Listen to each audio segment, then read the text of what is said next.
je me présente, Audrey Artu.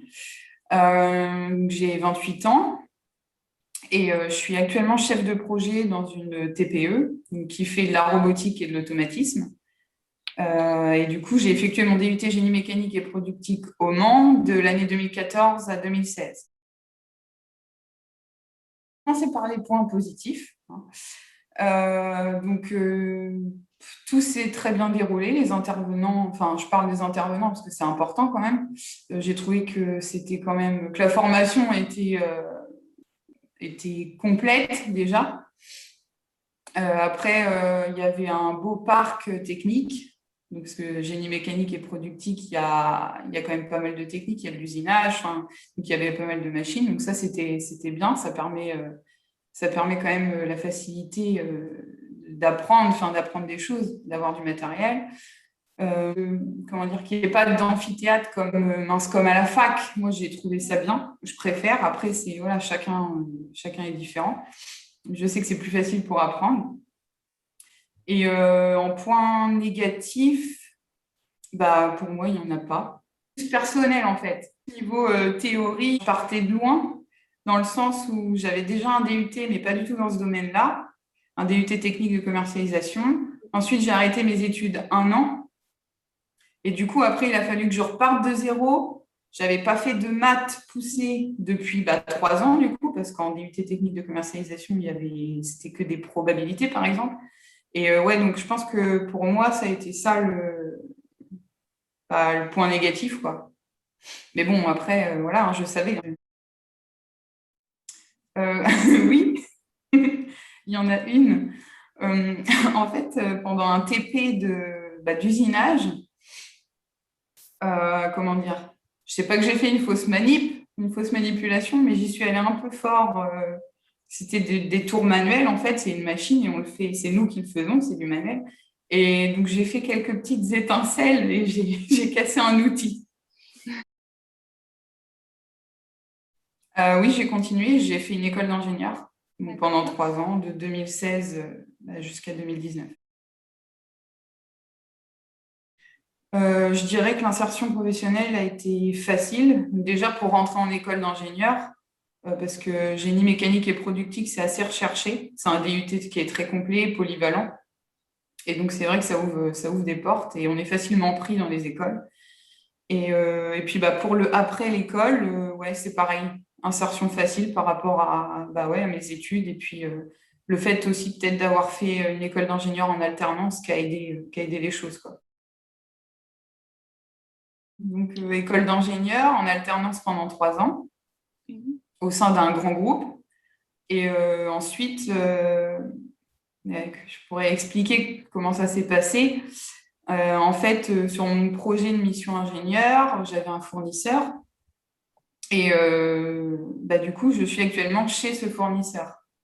On s'est rencontrés pendant le projet que moi, je menais. Et puis, du coup, voilà, il m'a vu travailler pendant qu'il était sur le projet. Et du coup, il m'a pris, en fait. Voilà, ça s'est fait comme ça. Et là, actuellement, je dirais, enfin, pour décrire un peu ma situation, enfin, oui, ma situation professionnelle, c'est polyvalent, c'est très technique, mais c'est ce que je voulais, quoi. Ça s'appelle RA2I, donc c'est une entreprise qui est située au Mans et qui fait de la prestation robotique et automatisme et également qui intègre des machines spéciales, des îlots robotisés. Je suis depuis la fin de mon école d'ingénieur, donc 2019. Sachant que en fait, c'est une TPE, donc c'est très familial. Et donc, je suis la seule femme. Après, on n'est pas beaucoup de salariés, on est 4 en tout. Et du coup, non, ça se passe très bien, il y a aucun problème là-dessus. En fait, je suis directement en dessous le patron de l'entreprise.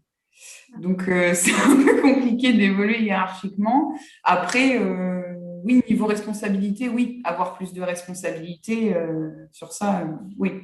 Je pense que oui, il y aura possibilité. Non, pas dans l'entreprise, pas là où je suis actuellement. Après, oui, je sais que, bah, par exemple, nous, on peut être fournisseur de grands groupes. Et là, oui, on sent une différence. Moi, je trouve quand je vais, par exemple, si je fais de la robotique, donc je programme des robots. Si je vais vers un roboticien, il y en a certains qui ne prennent pas forcément au sérieux. Après, est-ce que c'est parce que je suis une femme ou pas? Peut-être. Surtout dans le monde, en fait, dans le monde où le secteur d'activité où je suis, l'industrie, où il y a beaucoup d'hommes, c'est quand même assez compliqué de se montrer, quoi, de s'imposer en tant que femme. Alors, je n'ai pas d'enfant, donc pour l'instant, je sais pas, et non, je pense pas. Je le ferai pas. Pourquoi je le ferai pas? Parce que pour moi, mon travail, c'est important, déjà. Et s'arrêter le temps enfin, du congé maternité, voilà, normal, comme tout le monde. Mais après, voilà, pousser plus loin, je sais qu'il y a des femmes qui veulent rester 2 ans après avec leurs enfants. Mais après, c'est pas ma façon de voir les choses. Je pense que le travail, c'est important et j'ai envie d'être indépendante, en fait, aussi, en tant que femme, quoi. Bah, je dirais qu'il y a des deux. C'est une force parce que je pense qu'on a une grande capacité d'adaptabilité et que aussi en termes de sens du contact, on sait dire les choses sans être trop brut, quoi. Alors qu'un homme, il va y aller, hein. Il dit des choses et il fonce. Mais après, nous, on sait dire les choses d'une façon pour faire passer ce qu'on veut faire passer, mais doucement, quoi. Et après, oui, ça peut être une faiblesse, bah, dans le sens, bah, comme j'ai dit tout à l'heure, où on va pas forcément être prise au sérieux. Par exemple, dans le technique, hein, je parle, hein, parce qu'on est une femme. Du coup, une femme n'a pas à faire de mécanique, une femme n'a pas à programmer des robots, mais non, en fait. Quelqu'un qui va avoir le même poste que moi peut avoir un salaire plus élevé alors que je fais le même boulot que lui. Euh, alors, je dirais que j'ai un grand sens d'adaptabilité. La curiosité, toujours se poser des questions en fait. Si, ouais, ok, je fais ça, mais pourquoi je le fais? Et qu'est-ce que ça va amener par la suite? Ça, c'est important. Et j'aurai le sens du contact.